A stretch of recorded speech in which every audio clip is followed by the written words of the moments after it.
अस्सलामुअलैकुम व्यूवर्स, कैसे हैं आप सब लोग। उम्मीद है आप सब लोग खैरियत से होंगे। आज की इस वीडियो में मैं आपको 10th क्लास की बायोलॉजी की किताब है, उसका फर्स्ट चैप्टर है गैसियस एक्सचेंज। इसके बारे में हम डिस्कशन करेंगे। क्या इस चैप्टर में से क्या क्या इंपॉर्टेंट है, फिर बोर्ड के पेपर में क्या क्या आ सकता है और क्या क्या आ चुका है, तो इसके बारे में कंप्लीट डिस्कशन होगी। इससे पहले अगर आप इस चैनल पर नए हैं तो चैनल को सब्सक्राइब कर लें और वीडियो अच्छी लगे तो वीडियो को लाइक करते हैं। तो शुरू करते हैं। सबसे पहले इस चैप्टर का नाम है गैसियस एक्सचेंज, गैसों का तबादला। गैसें मतलब एक्सचेंज होती कैसे हैं। सबसे पहले जो इसका मैं आपको रीडिंग करके भी बता दूंगा, ताकि आपके जो अक्सर बच्चों की शिकायत होती है कि जो सर है ना वो रीडिंग नहीं करवाते, लेकिन मैं आपको इंशाल्लाह इसकी रीडिंग भी करवा दूंगा। सबसे पहले मैं आपको बुक पे ले चलता हूँ। तो ये बुक मैं ले आया हूँ।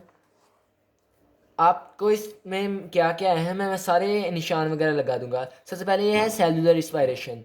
ये आपको एक डेफिनेशन इंपॉर्टेंट है सेलुलर रिस्पायरेशन की, आपने ये डेफिनेशन याद करनी है। और ये गैसियस एक्सचेंज की, ये दोनों डेफिनेशन इधर लिखी नहीं हुई तो मैं ये लिख देता हूँ। सबसे पहले सेलुलर रिस्पायरेशन।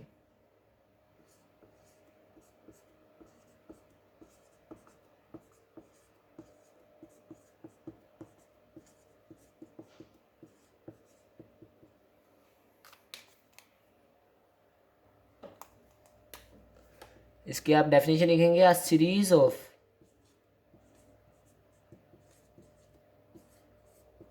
chemical reactions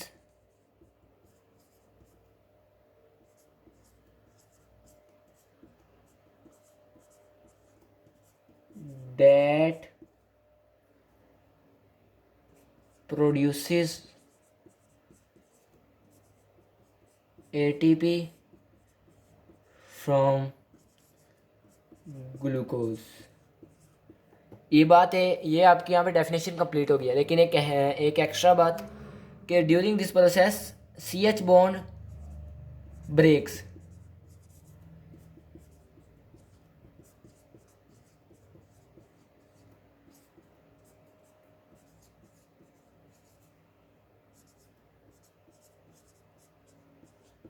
तो ये इसकी सेलुलर रिस्पायरेशन की डेफिनेशन हो गई। तो इसका फ़ायदा क्या होता है कि ये ऑर्गेनिज्म, इधर मैं बुक पे ले आता हूँ कि organism get the oxygen needed for cellular respiration from their environment and provide it to their cells. Organisms oxygen को लेते हैं इन्वायरमेंट से और इन रिटर्न उन्हें कार्बन डाइऑक्साइड देते हैं। हम सांस हवा के ज़रिए से कार्बन ऑक्सीजन को अंदर लेके जाते हैं और कार्बन डाइऑक्साइड को बाइल एक्सहेल करते हैं। तो इसी प्रोसेस को हम सेलुलर रेस्पिरेशन कहते हैं। और गैसियस एक्सचेंज की डेफिनेशन यहाँ पे लिखी हुई है, taking in of oxygen and giving out of carbon dioxide is termed as gaseous exchange. It's terms same है, सिर्फ फ़र्क ये है कि ये सेल में होती है, क्योंकि इसमें सेलुलर रिस्पायरेशन में होता है कि सेल के लिए स्पेसिफिक कर दिया। और गैसियस एक्सचेंज किसी भी हम चीज़ के लिए कैसे, जैसे प्लांट्स में गैसियस एक्सचेंज कैसे होती है। Next term is breathing. ये आप 3-4 डेफिनेशन है, बाद में हम अपने टॉपिक की तरफ बढ़ते हैं। 3-4 डेफिनेशन है जो कि अहम है, तो इसलिए मैं ये बता रहा हूँ। तो ये ब्रीथिंग, नेक्स्ट है breathing. The term breathing is use for the process through which animals take in air in their bodies to get oxygen from it and then give it out the air to get rid of carbon dioxide। Breathing वाला process है, ये एक physical process है। Breathing एक physical process है जिसमें animals अंदर हवा के ज़रिए से ऑक्सीजन को लेके जाते हैं और बाहर कार्बन डाइऑक्साइड एक्सेल करते हैं। तो आज का जो हमारा टॉपिक है उस टॉपिक की तरफ बढ़ता हूँ मैं। सबसे पहले इसको मैं अरेज कर लेता हूँ, गैसियस एक्सचेंज इन प्लांट्स। ये आज का हमारा टॉपिक है। इस टॉपिक के मतलब हमें जो भी हम अहम शॉर्ट क्वेश्चन होंगे मैं आपको ज़रूर बताऊंगा। और ये वैसे भी क्वेश्चन जो चैप्टर है ना, फर्स्ट चैप्टर, इसमें से लॉन्ग नहीं आते। अक्सर बोर्ड के पेपर जो पैटर्न बनता है ना उसमें से ये इसमें से लॉन्ग नहीं आते, लेकिन हम इसमें से लॉन्ग भी करेंगे। तो ये भी बता दूंगा कि अगर लॉन्ग आ जाता है तो इसको कैसे अटैम्प्ट करना है। सबसे पहले गैसियस एक्सचेंज इन प्लांट्स, क्योंकि प्लांट्स में जो गैसियस एक्सचेंज है ना वो डिफरेंट एनिमल्स है। इसकी वजह ग्रेड जो सबसे बड़ी वजह है ना वो ये है कि प्लांट्स में जो हमारे हमारे अंदर होते हैं ऑर्गेन सिस्टम लेवल, और प्लांट्स के अंदर ऑर्गन सिस्टम लेवल डेफिनेट नहीं होता, जिसकी वजह से प्लांट का हर एक हिस्सा है ना। फॉर एग्जांपल मैं इधर एक प्लांट बना लेता हूँ, तो उसके हर एक हिस्से को अलहदा अपनी गैसेस एक्सचेंज करनी पड़ेंगी। ये मैंने एक प्लांट बना दिया है एक समझाने के लिए। तो सबसे पहले ये उसका ही है रूट्स, ये स्टेम और ये लीव्स। तो ये मैंने प्लांट्स के मेजर पार्ट्स बता दिए हैं। अब इन जो पार्ट्स हैं ना, ये अलहदा क्योंकि इनके पास कोई भी ऑर्गन सिस्टम लेवल नहीं है, जिसकी वजह से प्लांट के जो हर एक ऑर्गन है ना, फॉर एग्जांपल लीव्स एक अलहदा ऑर्गन है, स्टेम एक अलहदा ऑर्गन है और रूट्स एक अलहदा ऑर्गन है। इन सबको अपनी गैसेस जो एक्सचेंज करनी पड़ेंगे ना, वो खुद से करनी पड़ेंगी। मतलब स्टेम में गैसेस एक्सचेंज किसी और तरह से होंगी, लीव्स में किसी और तरह से होंगी और रूट्स में किसी और तरह से होंगी। सबसे पहले मैं आपको बताता हूँ लीव्स में कैसे होंगी।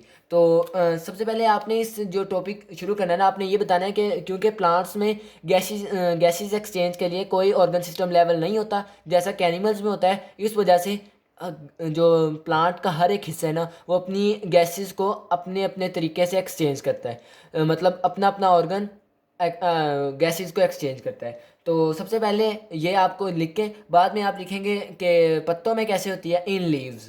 तो सबसे पहले आप हेडिंग दे के लिखेंगे ताकि बोर्ड में जो चेक करता है ना, उसके नज़रों में आप आ जाएं, इन लीव्स। ये आप हेडिंग देंगे। मैं इसको रेज कर देता हूँ। लीव्स में गैसेस एक्सचेंज कैसे होती हैं, ये सवाल है हमारा। मतलब लीव्स में हमारे पास एक स्पेशल ऑर्गन्स होते हैं, मतलब स्पेशल टाइप ऑफ पोर्स होती हैं जिन्हें हम स्टोमेटा कहते हैं। स्टोमेटा। जो लीव्स में हमारे पास गैसेस एक्सचेंज होती हैं ना, वो हमारे पास इन स्टोमेटा के ज़रिए से होती हैं। जो हमारे पास इधर मैं डायग्राम बना लेता हूँ एक, ताकि आपको अच्छे से समझा सकूँ। वीडियो को स्टॉप कर लेता हूँ ताकि डायग्राम अच्छी से बन जाए। तो ये डायग्राम बन गई है। ये डायग्राम हमने बनाई है लीफ की जो इंटरनल स्ट्रक्चर है ना, उसकी एक डायग्राम है। सबसे पहले इसको हम लेबल कर लेते हैं ताकि आपको प्रोमिनेंट हो जाए और वाज़ेह हो जाए कि ये सबसे पहले ये लीफ है ना, ये उसका ऊपर वाला हिस्सा है जिसे हम कहते हैं क्यूटिकल। ये जो हमने अंदर ये बनाए हैं ना, ये होते हैं सेल्स जिन्हें हम मेसोफिल सेल्स कहते हैं। Mesophyll cells. और ये है स्टोमेटा। स्टोमेटा के दो हिस्से होते हैं, एक ये अंदरूनी सुराख जिसे हम स्टोमा कहते हैं, और ये दो लोबिये की शक्ल के, इन्हें हम गार्ड सेल्स कहते हैं। पी शेप होती है इनकी। तो ये इसकी लोअर एपिडर्मिस है, ये एपिडर्मिस, और ये अपर। ये एक लीफ का जो सरफेस है ना, वो बन चुकी है। ये जो लीफ के जो सरफेस होते हैं ना, इसके अंदर जो सेल्स है ना, वो कह रहा है कि जो लीफ के सेल्स हैं ना और ये जो मीजोफिल सेल्स हैं, इनके दरमियान एयर स्पेसेस होती हैं। ये आपको ये देखें, ये सेल्स बने हैं ना, ये लीफ सेल्स हैं और मीजोफिल सेल्स हैं, इनके दरमियान एयर स्पेसेस होती हैं जो कि गैसेस एक्सचेंज में मदद करती हैं। लीफ सेल के अंदर दो सिचुएशंस हो सकती हैं, क्योंकि लीव्स एक ऐसा हिस्सा है पौधे का जिसमें फोटोसिंथेसिस होती है, और फोटोसिंथेसिस एक ऐसा अमल है जो कि दिन टाइम होता है और रात टाइम नहीं होता। तो इस वजह से लीव जो सेल होता है ना, उसकी दो सिचुएशंस हो सकती हैं। आपने ये सारी बातें लिख के ना कि स्टोमेटा के ज़रिए से लीव्स में गैसेस एक्सचेंज होती हैं, और इनके अंदर ये एयर स्पेसेस होती हैं। Leaf cells and mesophyll cells have air spaces in them.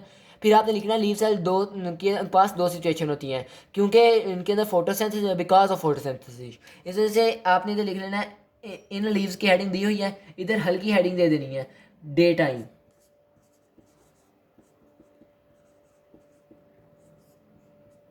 अब डे टाइम की बात करेंगे तो डे टाइम में चूंकि मैंने आपको पहले बताया कि फोटोसिंथेसिस एक ऐसा अमल है जो डे टाइम में होता है और रात टाइम नहीं होता। तो डे टाइम में हम ऑक्सीजन लेते हैं, जबकि प्लांट्स जो है ना, वो कार्बन डाइऑक्साइड को इनहेल करते हैं और बाहर ऑक्सीजन को एक्सहेल करते हैं। सबसे पहले हम लिखेंगे जो फोटोसिंथेसिस होती है ना, वो लीव्स में होती है, और लीव्स के हिस्सों में मेसोफिल सेल्स में होती है। वो कह रहा है कि mesophyll cells of leaves are carrying out photosynthesis and respiration side by side. Respiration एक ऐसा अमल है जो दिन टाइम भी हो रहा है और रात टाइम भी हो रहा है और हर जानदार में हो रहा है। तो मैं इधर आपको समझा देता हूँ। ये फोटोसिंथेसिस एक अमल है और एक रेस्पिरेशन। फोटोसिंथेसिस के ज़रिए से ग्लूकोज प्रोड्यूस होती है, जबकि रेस्पिरेशन के ज़रिए से ग्लूकोज की ब्रेक डाउन होती है।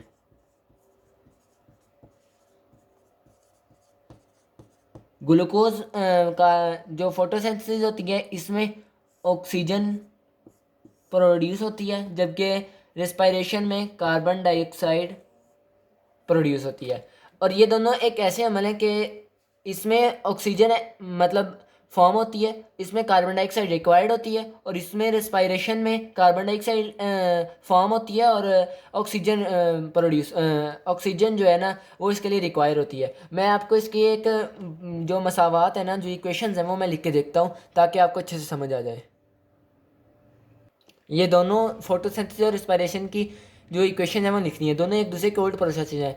फोटोसिंथेसिस में ऑक्सीजन प्रोड्यूस होती है जबकि रेस्पिरेशन में ऑक्सीजन यूज़ होती है। इसी तरह कार्बन डाइऑक्साइड रेस्पिरेशन में प्रोड्यूस होती है, फोटोसिंथेसिस में यूज़ होती है। डे टाइम फोटोसिंथेसिस भी हो रही है और रेस्पिरेशन भी हो रही है। हो कहाँ रही है? मेसोफिल सेल्स में। ये जो हमने सेल्स बनाए हैं ना, इनमें हो रही है। और ये डे टाइम की बात कर रहा हूँ कि रेस्पिरेशन भी हो रही है और फोटोसिंथेसिस भी हो रही है। फोटोसिंथेसिस के ज़रिए से जो ऑक्सीजन बनी है ना वो यहाँ पे रेस्पिरेशन में यूज़ हो जाएगी, और जो रेस्पिरेशन के ज़रिए में ये जो कार्बन डाइऑक्साइड बनी है ना वो यहाँ पे यूज़ हो जाएगी। मतलब जो फोटोसिंथेसिस के ज़रिए से ऑक्सीजन बनी है वो रेस्पिरेशन में यूज़ हो गई, और कार्बन डाइऑक्साइड जो कि रेस्पिरेशन में बनी है वो फोटोसिंथेसिस में यूज़ हो जाएगी। तो दोनों एक दूसरे के उल्ट प्रोसेसेस हैं, और दोनों की गैसेज एक्सचेंज आपस में हो जा रही है। मतलब लीव्स से बाहर कोई भी नहीं चीज़ जा रही और ना ही अंदर आ रही है। जो आप कह रहे होंगे ना, अब आपके जहन में सवाल आ रहा होगा कि जो हम आप कह रहे थे कि ऑक्सीजन एक्सेल होती है, वो जो ऑक्सीजन होती है ना वो एज अ बाई प्रोडक्ट होती है। जो हमारे पास जो अजाफी होती है ना ड्यूरिंग डे टाइम, जो अजाफी ऑक्सीजन प्लांट्स प्रोड्यूस करते हैं ना वो हमें होती हैं, वो हमें देते हैं, बाकी वो भी इस्तेमाल करते हैं। तो डे टाइम में आपको बता दिया है कि बाहर से कोई भी गैस एक्सचेंज नहीं होती, जबकि कार्बन अंदर ही अंदर सारा प्रोसेस हो रहा होता है। जबकि इन नाइट टाइम और दूसरी हेडिंग देंगे इन नाइट टाइम। रात के वक्त क्या होता है? रात के वक्त सिर्फ हमारे पास रेस्पिरेशन होती है, क्योंकि रेस्पिरेशन एक कंटिन्यूस प्रोसेस है, जबकि फोटोसिंथेसिस लाइट की मदद से होती है, और लाइट रात को नहीं होती, मतलब सोलर एनर्जी। तो इस वजह से रेस्पिरेशन हर वक्त हो रही होती है। तो मैं इधर रेस्पिरेशन की एक बार इक्वेशन दोबारा लिख देता हूँ।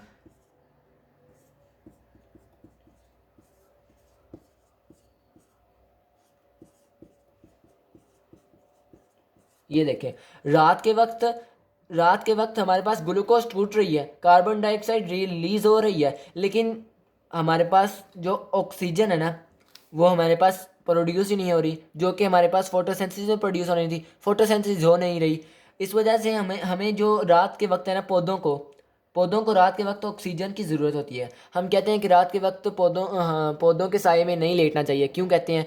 क्योंकि रात के वक्त उन्हें भी ऑक्सीजन चाहिए होती है और हमें भी ऑक्सीजन चाहिए होती है। इस वजह से पौधों के नीचे नहीं सोना चाहिए। इसकी मेन वजह यही है। तो हम लिखेंगे कि gases exchange through plants in night time the oxygen is required and is exchanged by the environment रात के वक्त। तो कार्बन डाइऑक्साइड रिलीज होती जाती है, और कार्बन डाइऑक्साइड रात के वक्त पौधे कार्बन डाइऑक्साइड रिलीज करते हैं, जबकि दिन के वक्त ऑक्सीजन। इस पॉइंट को लीव्स में आपको पता चल गया होगा कि गैसेज एक्सचेंज कैसे होती हैं। अब मैं आपको बताऊंगा कि स्टेम्स में कैसी होती हैं। तो आपने ये नहीं टेंशन लेनी कि टाइम ज़्यादा हो रहा है, क्योंकि जितना आपको अच्छे से समझ आ जाएगा, आपको जहाँ पे मतलब लगे कि यहाँ पे समझ नहीं आई, आपने वहीं पे कमेंट सेक्शन में पूछ लेना है। तो अब आपने हेडिंग देनी है इन स्टेम्स। स्टेम्स कौन सी? वुडी, या इन वुडी स्टेम्स लिख लें या इन स्टेम्स लिख लें। तो वुडी स्टेम्स और मैच्योर रूट्स में जो है ना उनमें प्रोसेस सेम होता है। इनमें देखें तो मैंने पौधा बनाया था ऐसे करके,